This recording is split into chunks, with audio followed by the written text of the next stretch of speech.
یہودیوں کی سازشیں ہوا کرتی تھی، جس میں کچھ بھولے بھالے عرب بھی شکار ہو جایا کرتے تھے، ورنہ عام طور پر نفاق کے جراثیم پیدا کرنے والے وہ یہودی ہی تھے۔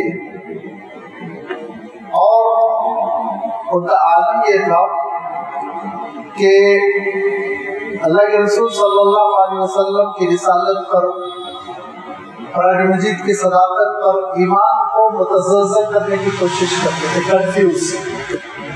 سوالات اس طرح کے کھڑے کر دیے گئے، جملے اس طرح کے کس دیے گئے کہ ایک بڑا آدمی پریشان رہے، جو موجودہ دور میں میڈیا کرتا ہے۔ وہی حالت ان کی تھی۔ اللہ تعالیٰ نے ان کی سازشوں کا تذکرہ کیا، مکاریوں کا تذکرہ کرتے ہوئے ارشاد فرمایا کہ اگر تم اپنے ہی دین کے پکے تھے تو حضرت موسیٰ علیہ السلام پہ جو چیزیں نازل ہوئی اسی پہ ایمان رکھتے۔ آگے سورۃ المائدہ میں بھی آئے گا کہ وَلْيَحْكُمْ أَهْلُ التَّوْرَاةِ مَا أَنزَلَ اللَّهُ إِلَيْكَ، اللہ نے جو کچھ نازل کیا تھا نا تورات میں، اسی کو تم اپنا حکم بناتے، اسی کی روشنی میں فیصلے کرتے، جھگڑے ختم کرتے، تصفیہ کرتے، لیکن تم نے تورات پر بھی تو عمل نہیں کیا۔ تو جب تم نے تورات پر عمل نہیں کیا، جب تم نے حضرت موسیٰ علیہ السلام کی قدردانی نہیں کی، اور جب تم نے اپنی شریعت کو خود گوا دیا، تو تم سے کیا توقع ہے؟ اب اللہ کے رسول صلی اللہ علیہ وسلم کی مخالفت بھی کرتے ہیں اور مسلمان بھی اپنے آپ کو ظاہر کرتے ہیں۔ وجہ ارشاد فرمایا، اس کا سبب یہ ہے جب جب اسلام کا کوئی فائدہ ہوتا ہے ان کو نظر آتا ہے، مال غنیمت ہاتھ آ گیا، دولت ہاتھ آ گئی، بیت المال میں پیسے تقسیم ہو رہے ہیں، تو مسلمان ڈٹ کے کھڑے ہوئے ہیں۔ اور جب پریشانی آ گئی، راہ خدا میں نکلنا ہے، مصیبت آ گئی، آزمائش کی گھڑی ہے، تو کہتے تھے بھولے بھالے مسلمانوں سے کہ ہم پہلے تم کو سمجھائے تھے نا، جھگڑوں میں نہ پڑو، مصیبت میں نہ پڑو، مگر تم ہماری بات کو مانتے ہو۔ علم نمنعکم من المؤمنین، ارشاد فرمایا سیدھے سیدھے، ہم نے روکا نہیں تھا ان مسلمانوں کے ساتھ نہ رہو، بات نہیں سنی تو بھگتو، جاؤ لڑو۔ اور آپ جانتے ہیں کہ غزوہ احد میں 350 لوگوں کو لے کر منافقین الگ ہو گئے تھے۔ 1000 میں سے 33%، 35% کم ہو جانا سوچیے آپ، اور عین جنگ کی حالت میں سر پر جنگ کھڑی ہوئی ہے۔ اس طرح کی بے وفائی، غداری بہت نقصان پہنچا رہی تھی مسلمانوں کو۔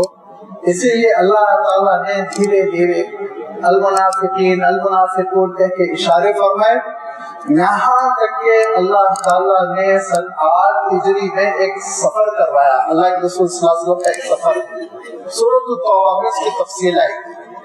تبوک کی جانب گرمی کے موسم میں سفر ہوا، 1 مہینہ جانا پڑا تھا، 1 مہینے کا سفر تھا، پیدل سوچیے، اور عرب کی گرمی۔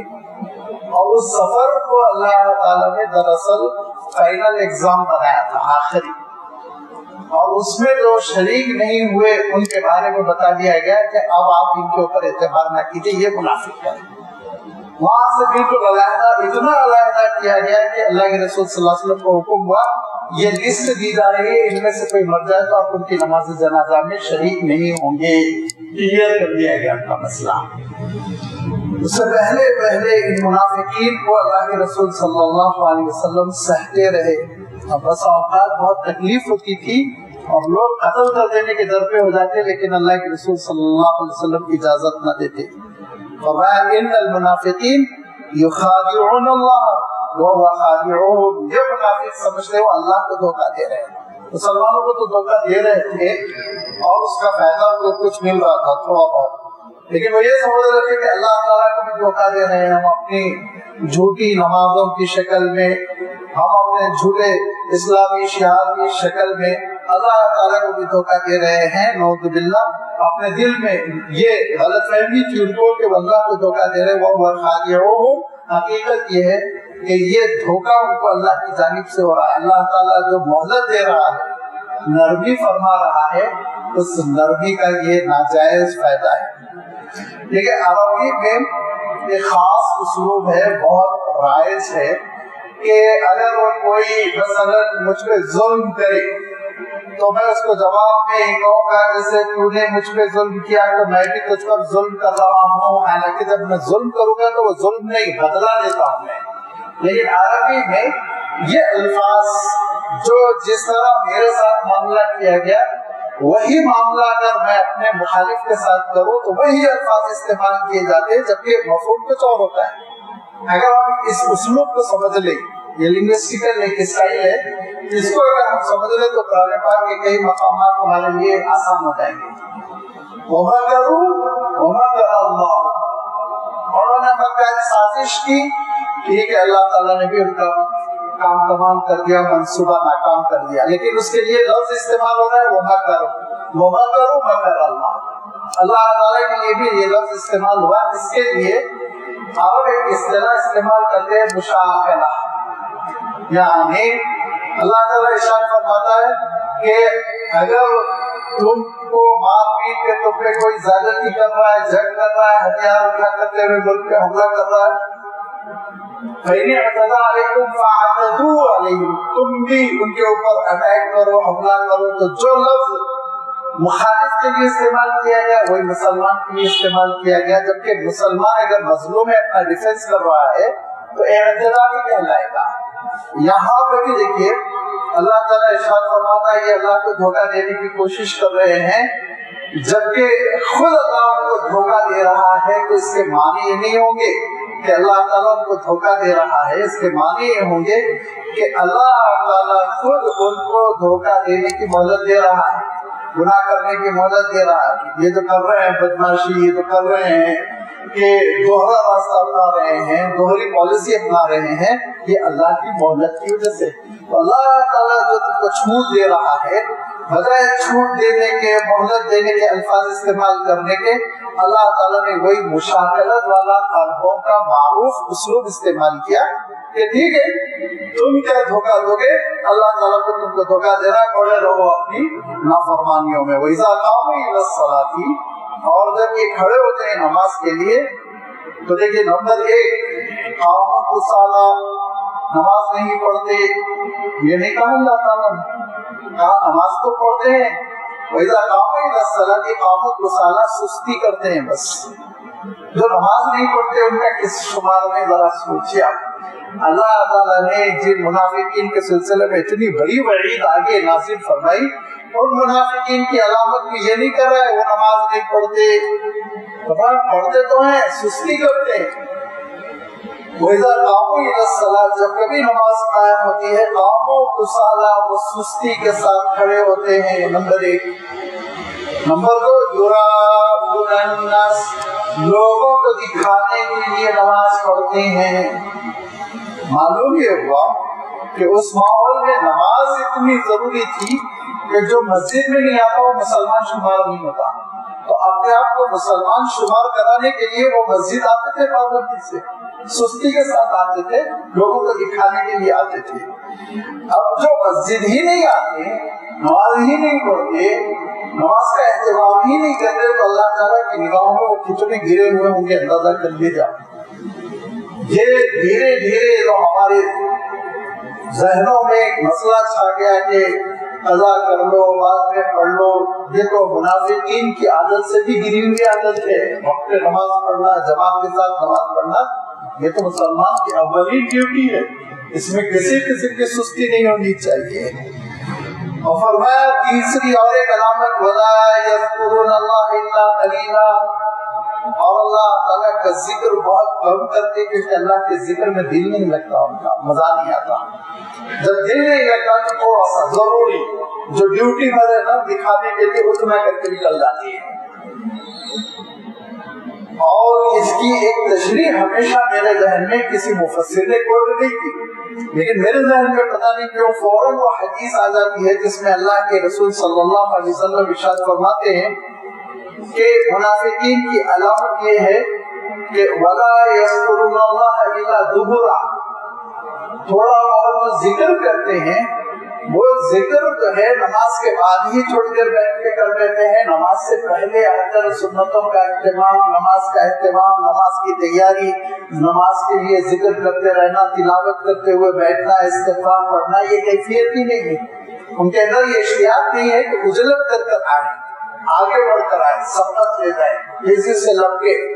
اور صحابہ کی شان یہ تھی پورا جمع ہو جاتے تھے مسجد نبوی میں، بیٹھے رہتے تھے، گھڑی تو تھی نہیں کہ ٹائم بتائے، لہذا ایک اندازے سے سب جمع ہو جاتے تھے اور نماز کا انتظار کبھی آدھا گھنٹہ کبھی 20 منٹ، اللہ کے رسول صلی اللہ علیہ وسلم آنے تک سب پوری مسجد کمپلیٹ جاتی تھی. وہ جتنا ذکر، جتنی تلاوت، جتنا استغفار، جتنا درود سب نماز سے پہلے فارغ ہو جاتے تھے. اسی لیے اللہ کے رسول صلی اللہ علیہ وسلم نے فرمایا کہ منافقین کا عالم یہ ہے لا یذکرون اللہ الا دبرا، آتے لیٹ لطیف چپلوں کے پاس کھڑے ہوئے نماز پڑھے استغفر اللہ استغفر اللہ استغفر اللہ بلی کر رہے ہیں. ذکر بھی واجبی اور ذکر بھی نماز کے بعد، نماز سے پہلے ہونے کا جذبہ نہیں. یہ ہے ایمان جو ایک بندے مومن کو مجبور کرتا ہے نا کہ جلدی سے آئے، تیار ہو کر اللہ کے دربار میں بلا لیا گیا ہے، اجرت کرو، آگے بڑھو. یہ کیفیت منافقین میں نہیں ہوتی. لہذا فرمایا ولا یذکرون اللہ الا قلیلا، اللہ کا ذکر نہیں کرتے، وہ بہت تھوڑا بھرا ہے نام، دل ہی نہیں لگتا اس میں، وقت ہی نہیں لگانا چاہتی ہے. اور فرمایا یہ منافقین کا عالم کیا ہے، مذبذبین بین ذلک، یہ تذبذب میں ہے، کنفیوز ہے. کس کے درمیان؟ ایمان کے درمیان، کفر کے درمیان. لا الہ الا ولا الہ الا، نہ تو ابو جہل کے ساتھ ہوتے ہیں، ابو جہل کے ساتھ ہوتے ہیں، ٹھیک ہے بھائی بندہ ہو صف میں دشمن ہو جاؤ قصہ ختم. اور نہ ہی ادھر آتے ہیں کہ حضرت ابوبکر حضرت عمر کے صف میں کھڑے ہو جائیں، اطاعت فرما برداری کبھی ادھر کبھی ادھر، آدھا ادھر آدھا ادھر. سورہ بقرہ میں اللہ تعالیٰ نے کلیئر کر دیا نا شروع میں کہ وہ اذا خلوا الی شیاطینہم قالوا انا معکم انما نحن مستہزئون. مسلمان کے پاس آئیں گے تو کہیں گے آمنا، ہم نے بھی ایمان قبول کر لیا. کافروں کے پاس جائیں گے تو کہیں گے نہیں نہیں ہم تو ہے تمہارے ساتھ، وہ تو دکھاوے کے لیے ہم کر رہے ہیں.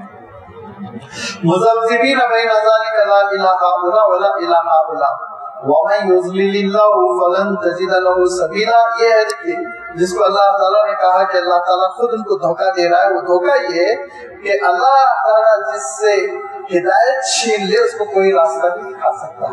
یہ بے توفیقی، یہ ہدایت نہ ملنا، یہ دراصل اللہ کی جانب سے جس چیز سے وہ دھوکے میں پڑے ہوئے ہیں. اور جس کو اللہ تعالیٰ خود گمراہ کر دے تو اے رسول آپ دیکھیں کہ اس کو راستہ نہیں سجائی دیتا ہے، وہ زندگی بسر نہیں کر سکتا. لہذا سب سے پہلی چیز ہے اللہ کی جانب سے ہدایت ملنا، توفیق ملنا. اور اللہ تعالیٰ کی جانب سے ہدایت جو ملتی ہے اور اللہ تعالیٰ کی جانب سے جو توفیق ملتی ہے وہ بندگی پر، تواضع پر، انکساری پر، محبت پر، غرور پر، اپنے آپ کو تیسمار خاص سمجھنے پر اللہ کی ہدایت نہیں ملتی، محروم ہو جاتا ہے انسان. یہ منافقین کا عالم یہ تھا، اپنے آپ کو VIP سمجھتے، مسلمانوں کو حقیر کرتے، کبھی رو کر پیشانی رگڑ کے اللہ سے ہدایت ہی نہیں مانگتے تو اللہ تعالیٰ کیوں کر ان کو ہدایت دی. لہذا فرمایا دیکھو اللہ جس کو گمراہ چھوڑ دے پھر وہ کبھی راہ نہیں پا سکتا. یا ایھا الذین آمنوا لا تتخذوا الکافرین اولیاء من دون المؤمنین، ایک اور علامت ہے. اور اس علامت کو اللہ تعالیٰ نے بجائے ایک سمٹم کے ذکر کرنے کے مسلمانوں کو حکم دیا کہ اس عطا سے بچو، اس غلط حرکت سے بچو. وہ کیا ہے؟ فرمایا اے ایمان والوں، مومنوں کو چھوڑ کر کافروں سے دوستی کیا مانے؟ مدینہ منورہ کے دوست کافی نہیں ہے تو سفر کر کر کے مکہ مکرمہ جا کر یہ لوگ دوستی کرتے ہیں اور سرداران قریش سے مل کر ان سے اپنی وفاداریوں کا ثبوت پیش کرتے ہیں، ہے نا؟ تو فرمایا دیکھو اے ایمان والوں، کافروں کو بمقابلے مومن اپنا یار نگار، اپنا دوست ہمدرد نہ سمجھو. بالخصوص آپ صلی اللہ علیہ وسلم کے دور میں، آج کل تو خیر ذرا مسلمان بھی دھوکے دے دیتے ہیں، لیکن آپ صلی اللہ علیہ وسلم کے دور میں معاملہ یہ تھا کہ مومن کے لیے ایک قوت بازو بنتا تھا، دست راست بنتا تھا، اس کا ساتھی بنتا تھا، اس کے مسائل میں کام آتا تھا. اب کسی مسلمان کو چھوڑ کر کوئی شخص کسی یہودی کو، کسی کافر کو، مکے کے مشرک کو دوستی بنا رہا ہے تو لازمی بات ہے اس کے معنی اس کے ایمان میں گڑبڑ ہے، اس کا ایمان ڈاؤٹ فل ہے. لہذا اللہ تعالیٰ ارشاد فرماتا ہے اے ایمان والو، کافر کو بمقابلے مومن دوست نہ بناؤ. اچھا پھر میں اس سے پہلے بھی 2 مرتبہ وضاحت کیا